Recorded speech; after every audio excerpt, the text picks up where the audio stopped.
So alright guys, I just wanted to showcase something with Yoshimitsu. It's not no tech, nothing like that specifically, but it has to do with what could possibly be happening with Yoshimitsu in Season 2.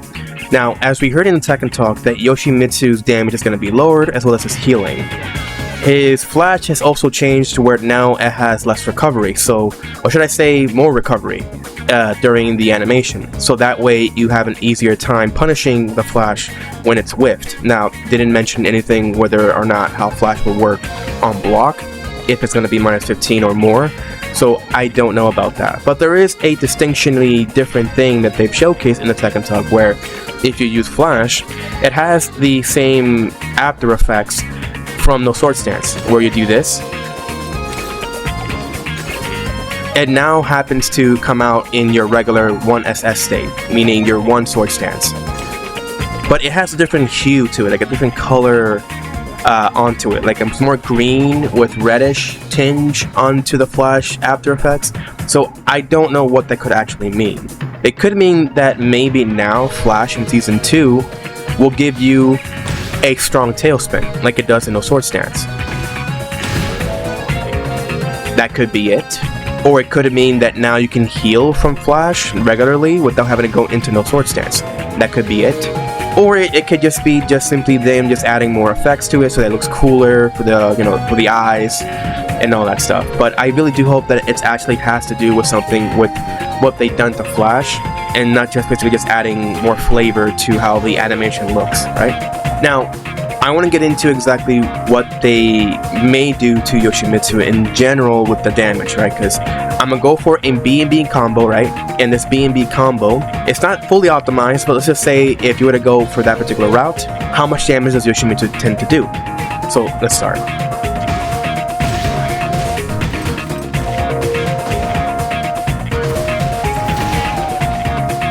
So Yoshi can do about 78 damage, right? If he gets to the wall. If this changes while in Season 2, then we might see a significant decrease of overall damage. We don't know how much in particular. It could be either 10 less damage, or it could be around 15 less damage, or even 20 less damage depending. But we don't know that yet. Then when it comes to healing, as you can already see, the HUD on my HP bar is lowered, so my HP is lowered to 75%, I think. I only have 75% health left. If I were to use to say Flash, right? I only get about 2 HP in return from hitting the opponent. Now, this is not chipped health, this is raw health. So raw health is different. You can actually get a lot more health from the overall chipped health that you have been dealt to by the enemy. In comparison though, if you were to use other moves that are enhanced in no sword stance or in heat, you get only 4 HP in return. So that's 4 HP from the 135 that I have, that puts me at 139. And again, depending on the moves you're using, you can get more health back from chipped health when using these moves in no sword stance or in heat. But since we don't know how significant the overall nerfs to health gain through attacks like this, I'm going to assume, if anything, that maybe stuff like this, say Flash, might not even give you 2 health, instead might give you 1. Or they may leave it alone, but in the case of other moves, like say moves like this, may not even give you 4 health anymore. It might even give you just around 2, or maybe even 1. So there could be some significant changes to how exactly his health gain will reflect in Season 2 with the nerfs. Now, that's basically all I wanted to showcase. I am going to make, let's say, a part 2 alongside basically this video. So not really a part 2 video, a separate video, but more like I'm just going to do like a comparison to what they've essentially done in Season 2 with some of the changes, and then I will basically upload that for you guys.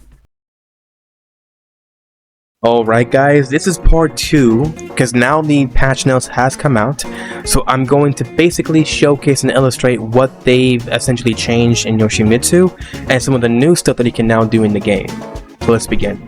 So let's get into the first thing that I mentioned in part 1, which is that if you perform his combo, he does supposedly less damage. So let's actually showcase what he can do now.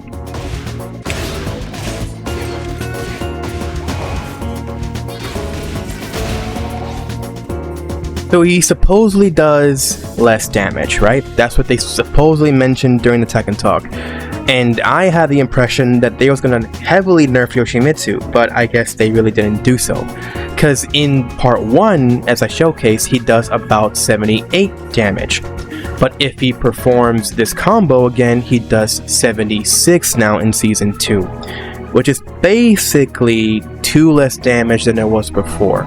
This to me is quite laughable because they mentioned how they was gonna heavily nerf him or some shit like that, or people assumed that he was gonna get a huge damage nerf, but they didn't. So this is sad. Sad for you guys, really, not for us. Now, in terms of healing, now when using his moves in No Sword, Sensor, and Heat, he used to get about 2 HP in Flash. Now he only gets 1. If you were to use any other move that are enhanced, well, in No Sword, Sensor, and Heat, he used to get 4, now he only gets 1. In the case of chipped health, he used to be able to get around 10 points of chipped health back, and now he only gets 5. So that's basically the overall changes they've done to health. This is actually a huge nerf to him when it comes to at least the chipped health component. But the raw health component of his healing isn't that much big of a deal. You get small bits of health back anyways. It's just the chipped health that was basically the problem with Yoshimitsu, because other characters didn't have that ability that he does, right? So to be honest, this is a nothing burger to me. If anything, the most egregious nerf they had done to him was in the last patch, where if they nerfed his back 3 and back 4 to where he does more damage to himself, I think. I think that if they would have kept the way he was before and then they nerfed the overall healing now, then that would have been a fine overall nerf to his gameplay, but I don't know, that's how I feel essentially. Then on to his moves that have been nerfed as well, or has essentially been buffed, or either way. So 1-1 on counter hit gives him a hard knockdown. In No Sword Stance, it still gives him the launch, so they haven't changed this. But what they have changed is at the wall. It no longer wall splats. So if you were to land the string against the opponent, you can no longer get the combos that you want to perform with 1-1 if you're near the wall. This is overall a mixed feeling type of change that in my case that is. I don't really think that if they were to nerf it in terms of the wall splatting, I think I would have liked that they kept that and then just removed the launching properties of the move. But I guess they thought that it was probably more egregious to have left the wall splatting properties and then maybe just at least keep the launching properties on counter hit on the last hit. So I guess I'm fine with that, really, just that I'm kind of mixed in as to how I kind of feel with that change. Then one particular big change that they had done to him is that if he performs med stance, and if you already know that I've already showcased tons of guides onto, if you want to cancel out of, let's say, your med stance and then perform, let's say, down 1, this particular move, you have to perform basically a med cancel where you press back into down back immediately, like this, right? And if you do it correctly and then you press 1 right afterwards, like that, like this. If you do it correctly, you actually get yourself down 1. Now, if you go into med stance and you only have to press left punch, you go into your back turn down 1. You no longer have to perform any heavy execution, you don't have to time it correctly. You can just simply press 1 and you can get it. Now in the next case, the usual move that he has, an upward 1, has been changed. He has a new string now. Now I'm mentioning about the new string a little later in the video. But now if he wants to perform, let's say, his up forward 1, the previous move that he used to have, you have to press up 1. So he moves forward. If you want to stay stationary, on the other hand, you have to press up back. But you used to be able to perform a backwards jump into the vertical slash in the air, so they essentially removed that with Yoshimitsu. The overall starter frames and the moves, how it works on block, is still the same, so there's no real change they've done to it besides the commands. Now in the case of other moves, they have balanced. 4-4 is now +4 on hit. It used to be -2 on hit, and the damage has been increased. So it used to be from 12-12 and dealing 12 damage each hit. Now it does 16. So a big chunk of damage is being dealt against the opponent now. And since it's a natural string on the 2 hits, If you were to use this as a form of punishment against the opponent, since it's 12 frames on startup, you can now deal about 32 damage. Another quality of life change they have done to Yoshimitsu is that if he performs 442, and if you get the just frame, right, you get this, right? You deal 35 damage. But now, if you spam the 2, you don't get the just frame, but you can still get off the attack. Meaning you don't have to have a perfect timing to performing the 2 button, the right punch, to getting the just frame from the attack. But what you do end up doing is that you deal only 2 less damage if you perform this version. Another quality life change is that now his while rising 1, or while standing 1, it's now 13 frames on startup. It used to be 14 frames on startup. And then a sad change, at least a sad change to me, is that Side Step 2 now is a new type of launcher. I mean, it already was a launcher before, but it flipped the opponent up in the air, so it was kind of awkward in performing your combos with Side Step 2. So now the new combo route we're performing, at least the B&B optimized combo you will go for, will be something like this.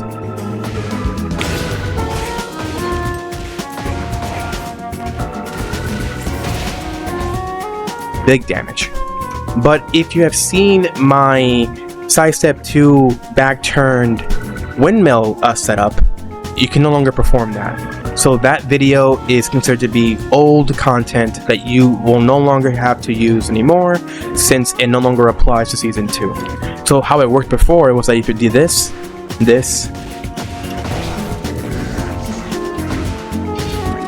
oh wait, it still works. I thought it didn't work anymore. Never mind, it still kind of works. But you don't get yourself the back turn anymore, so that's the only thing that changes. And the obvious thing about the back turns windmill setup is that if the opponent decides to, let's say, get up, they can still probably get hit by the move, as they're not really getting up naturally. But since they're facing away from you while face up, while the legs are facing you, they have more chances to actually get away from the windmill. So that's a sad thing, but also a good thing. I didn't know that. I thought it didn't work. So in Flea stance, when performing Flea Step, moves like, let's say, your Flea Step into 2, Flea Step into 3, and Flea Step into 4, which, mind you, now has a new trick you can do. If you do Flea Step into 4, you now go into Indian stance immediately. However, though, if you go into forward 4, it doesn't give you the Indian stance if the opponent blocks it. Another neat quality of life change they had done is that his forward 1 plus 2, it's still minus 12, but if you're in no stance or in heat, it's minus 7. So this is actually a buff to his forward 1 plus 2. But the big nerf they've done to this, and this is what a lot of players have been wanting for Yoshimitsu, is that if you were to perform the Oki setup at the wall,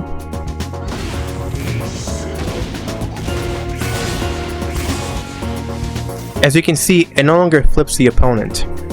It can still immediately do a tech roll, but let's say if they were to decide to, let's say, not get up, and you to perform the 4-1 plus 2 over and over and over again, if they decide to get up any other way besides using get up kicks, they would actually manage to block the move. They no longer have to worry about getting spammed by that move anymore. Not only that,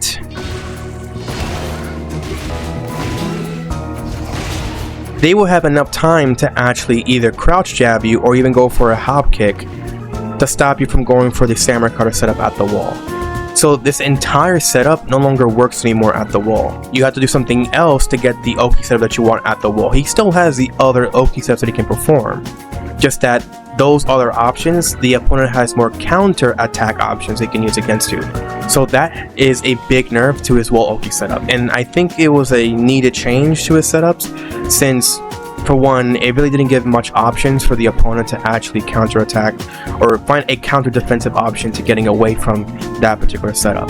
Now, a big buff is to down 2-2. Down 2-2, it has no longer this issue anymore where if you perform a launching attack and at times it will slip under the opponent and not getting the second head off, and you just end up whiffing completely. So they made it so that now it doesn't collide in a weird way where all of a sudden the opponent just gets over you and you get under them and you can't perform your combos. And since the overall universal changes they've done to, you know, how moves align in combos, this means that now down 2-2 would actually work best or work better in Season 2 than it did in Season 1. So this is a nice overall quality of life change to down 2-2. The only thing that I will say is that now down 2-2 does a little bit less damage. So again, it does 2 less damage than before where it done 17. Now it only does 15 damage. Then in the case of his back 2-2, and this is a weird change to be honest. So for one, the recovery time was reduced by 3 frames. Because now it's -9 on block. It used to be -13. In fact, if you were in a sword stance, it used to be -10. That was their way of trying to lessen the overall frames when you're in no sword stance, so that way you don't have to get punished by a bigger, you know, punishment in 13 frames. But now they just made it so that regardless if you're in no sword stance or not, it will be -9, so you're safe when doing this. This is very weird, but they have supposedly reduced the overall distance from the push block, so you can still, as the opponent, get close enough to the Yoshimitsu and punish them differently, since now they lose their turn. One new thing they have done to him is that in Flea Stance, if it performs 1+2, it's a mid move now. It used to be a high, and it's still safe at -9. The weird thing though is that on hit, this move no longer launches on normal hit, and only launches if you were to hit them on a counter hit. Now, this is a little bit frustrating for the Yoshi community, I feel. I feel like a lot of Yoshi players will not like this change, but the reason why they've done this change is because of the new strings they have given him. So I'm gonna get to that later on. The other thing they have essentially changed with Flea is that, and this is a sad thing really, I don't know why they've done this, is that if you perform a jump, it still hits them if you're cross up naturally, but it's no longer an unblockable. See? It doesn't hit them anymore. Instead, if you get the hit off of them, and again, this only works if you're hitting them from behind, but instead it just does a ton of chip damage.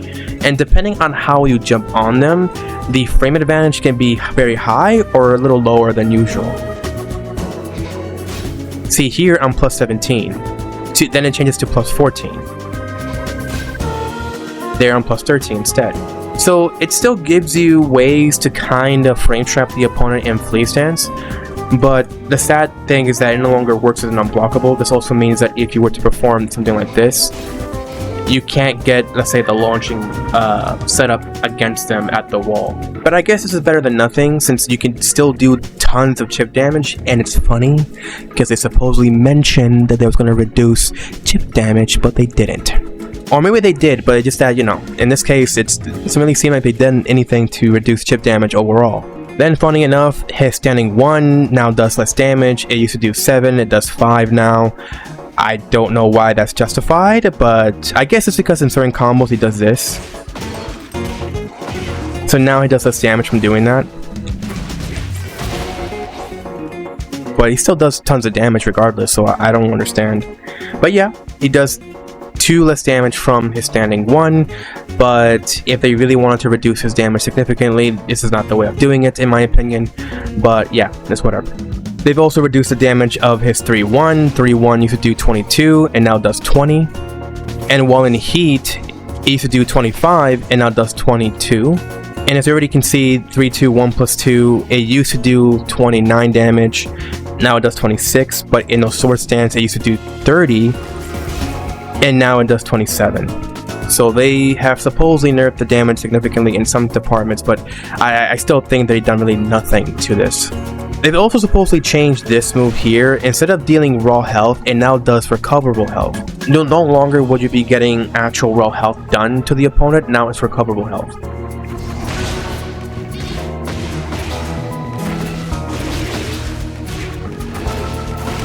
You see the amount of recoverable health they have now by just performing the Samurai Cutter setup. And now the biggest nerf, and I guess might be justified as well, is that now that Flash has more recovery when spamming it. So now the opponent can actually punish you accordingly when using your best panic move in the game. And I think it's actually is justified to what they've done to Flash. Now the other thing also, and I kind of was already prophesizing that they were going to do it, and that is that if they were to change the on-block frames with Flash, it was either going to be around minus 18 or minus 20. And what have they done? Okay, I didn't hit. It's minus 20. They changed it to minus 15 to minus 20. So yeah, I guess now you'll have an easier time actually launching Yoshimitsu if you were to fail in using his no sword stance Flash on block. So characters like Kazuya, characters like Steve can now properly launch you with their slowest launcher they can use against you. In the case of his 4-3+4, it used to do 20, now it does 18. In Dragonfly stance, it used to deal 10, 10, 20. So 10 on the first hit, 10 on the second hit, and 20 on the last hit. Now it only deals about 9 damage on the first 2 hits, and then 18 damage on the last hit. So 9, 9, and then 18. His Rainbow Drop now used to deal 45 damage, now does 40. And they supposedly enhanced the tracking for down forward 3-1. But we'll have to wait and see exactly during a game to see if whether or not if the move has better trackings. But I don't know why they're buffing tracking in this game, but in Season 2, but yeah, that's what they're doing. Now to the next worst thing they have done, which is in both, I guess, a big nerf, and it's a big nerf. But in the same time, it could also be a buff, depending on how you see it. So what they've done now is that if you do your Kensho guard break setup, and this is probably a lot of you are going to be like, oh, he's talking about the guard break setup. If you do your guard break setup, it's no longer plus 14. You can no longer get back to 2 anymore. Instead, now what you get from this is 2-2. You only get 2-2 from this. And to a lot of you guys, you might feel this is bullshit, but I think it's kind of justified, because now we're going to go into the new moves that they've essentially given him in Season 2. Now, first of all, I'll mention the new string. Up forward 1-1, this move here, as you saw in the Tekken talk, now goes into Flea on hit, and it's plus 9 on hit. So you can actually frame trap, well, on hit that is, with any of your moves. You can go into this, you can go into this, if you want to go into that, though it is very unsafe. You can go into this as well. If you get the hit off, you can go to Indian stance, and so on and so forth, right? Of course, on block, it's minus 9, but you don't force yourself into Flea stance. So that way you don't get launched if you were to use Flea, and let's say you want to go for one of your big moves. And this is where I'm going to showcase the biggest buff they have done to Yoshimitsu. At least as a character that's all about mix-ups and all about stances, this is a huge change to him. And you may either look at this as a positive change or as a negative change, depending. So he has a new move from Kensho. If he performs Kensho into forward 1+2, he does this move and goes into Flea. And he's plus 14 on hit if he does this. Now you may say to yourself, how is this a good change? How is this a good move? Well, here's the thing. On block, it's also plus 14. So this means that he can frame trap you into this particular setup and go into his 1+2 or his kangaroo kick, or go into his plus on 7 on block move that goes into Dragonfly stance, or he can go into his low that goes into Indian stance that's plus 15 on hit, or he can go into the hit grab that again is very unsafe, or he can go into a lot of shenanigans that he wants to go into to try to trick you. This is all while even blocking the move, you'll be plus 14. Either on hit you're plus 14 and on block you're plus 14. It does not matter. Yoshimitsu has the advantage against you. And I believe the reason why they've given him this is that the one thing that, in my opinion, that Yoshimitsu lacked the most is pressure. Is how to pressure the opponent while up close.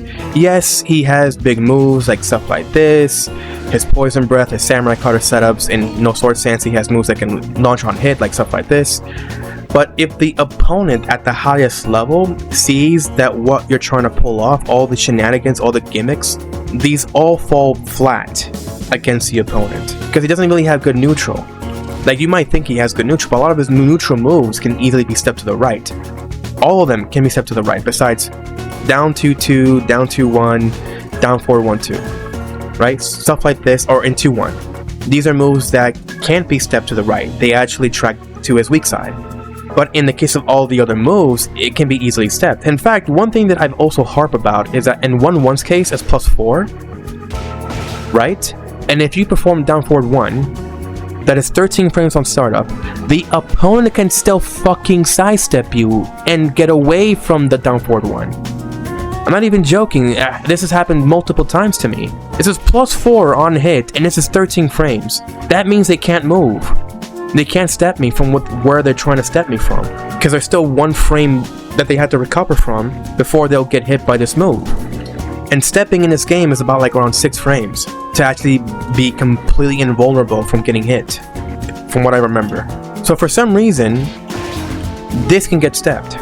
This is how bad his neutral game is. There are very few moves that are actually really good in the neutral, like CD2, full crouch down forward 4, back 2 in some cases, but these are used a lot as keep out, not really as neutral. So now he has this move that he can use and actually pressure you with. And it might even have tracking too, so that means I can actually use this, be +14 either on block or on hit, and now I can mix you up in Flea. Hell, I don't even have to go into Flea, I can just go into Dragonfly stance, and then just do stuff like this if I wanted to. But that's not all. If I were to perform this move on a counter hit, it gives me a launch. I can do this essentially for 35 damage. Or if I want the more optimal route, I'll go into Kangaroo Kick. So now I have options while performing this move and still getting the advantage against the opponent. That is if they don't immediately hit me, but if that is, for one, if I whiff this, I'm completely unsafe. I don't go into Flea stance, that's the one good thing about it, but I am completely invulnerable to getting launched at this point if it gets whiffed. And I don't know how, again, I say that I hope it has tracking, but if it doesn't, that means that it can be easily, stepped to both sides. So that's the other caveat of this move. So if the opponent knows that you're trying to go into this move and trying to force yourself into it, they would probably be able to sidewalk it. And you just saw just now, the guy didn't even get launched if you hit them at the back. That's weird. I don't know why that doesn't work. I wonder if you can actually launch him if they try doing something though. Nah, they can get away. That's sad. But you get my point. They have no ways to basically pressure you if you're the Yoshimitsu player, not as much as you would think, at the highest level at least. But now with this move, you have something. And now you have moves like this as well that you can also use to also try to apply pressure against the opponent as well. So that's about all. I hope that you guys essentially understood what they have done to Yoshimitsu. Oh wait, what am I talking about? I haven't even introduced exactly why they've done the nerfs to his guard break setup. Because here's the kicker. If you perform the guard break setup and you do this, see? You can basically force them into a blender of a vortex where they have to basically guess at what you're going to be doing next. You can go into Kencho stance, maybe do 1+2 instead, or maybe you want to go into your low, and then you get yourself a free up back 1+2. Maybe you want to go into this and stay a little bit safe, or again go into your new move, this +14 on block, and can possibly give you a counter hit launch if they try pressing buttons against you. So that's essentially what they've done to this. You can now get something out of this and now do something like that. Now you have all the means to apply pressure while going into your stances with Yoshimitsu. So yeah, we might lose the ability to go into, a free launcher from doing back 2-2 while we're in heat, or getting ourselves the heat engager by doing the guard break setup and getting ourselves back 2-2. But I think this is fine with me. I don't like the idea that, Yoshimitsu gets a bad name for all the gimmicks that he can do. But now he is what he is, a stance mix-up character, right? This is all about the tricks, that's trickster style. And now he has more of that in his gameplay, instead of all the bullshit, force 50-50s that he can do against you. So I actually like this that they've done to Yoshimitsu. So without further ado, that's essentially everything that he has now. All the changes. So my conclusion is this. They've done nothing significant in terms of nerfing this character, besides the guard break setup as well as the wall Oki setups, and they have nerfed his samurai cutter on hit. It no longer gives him raw damage dealt to the opponent. It puts him in chipped health instead. They have nerfed his healing, but his healing isn't that big of a deal unless he has chipped health, so again, a nothing burger really. They've only slightly reduced his damage across the board on some strings, and not heavily enough to where his combo damage has been impacted enough. He still does a lot of damage. And now he has some new ways to apply pressure with his upward 1-1 and Kensho 4-1+2. So to be honest, Yoshimitsu is not really in a bad state. This doesn't really drop him from being what people consider him to be S tier, or top 10 at least, I would say.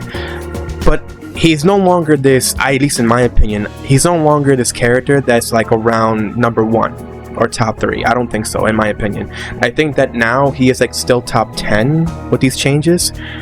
But it could easily depend on the professional players, what they think. They may think that he's still S tier, or maybe he has dropped down a little bit. I think in my case, I think he's like either at top 10 or top 15 now as a character, because his damage hasn't been nerfed significantly. It's only been the gimmicks that have been nerfed, so that has been gone. So if that's what really made him S tier in the game, then I would just put him at A+. He's like A+, or maybe A tier at best, right? If it was just the Oki setups that were really making him really overpowered, and then since they nerfed his flash on recovery as well as on block, I think that at this point this character is not exactly a monster character anymore. He's just a character that now you still have to tolerate the bullshit of his plus frames in Kensho stance, and now that he has Flea stance, he can now go into more often. So that's the only thing you gotta worry about.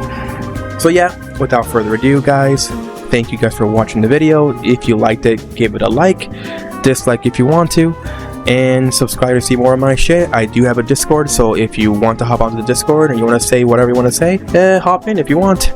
And if you want to support your boy with anything, there is a YouTube membership as well, so if you want to do that, you can go ahead. I am shameless.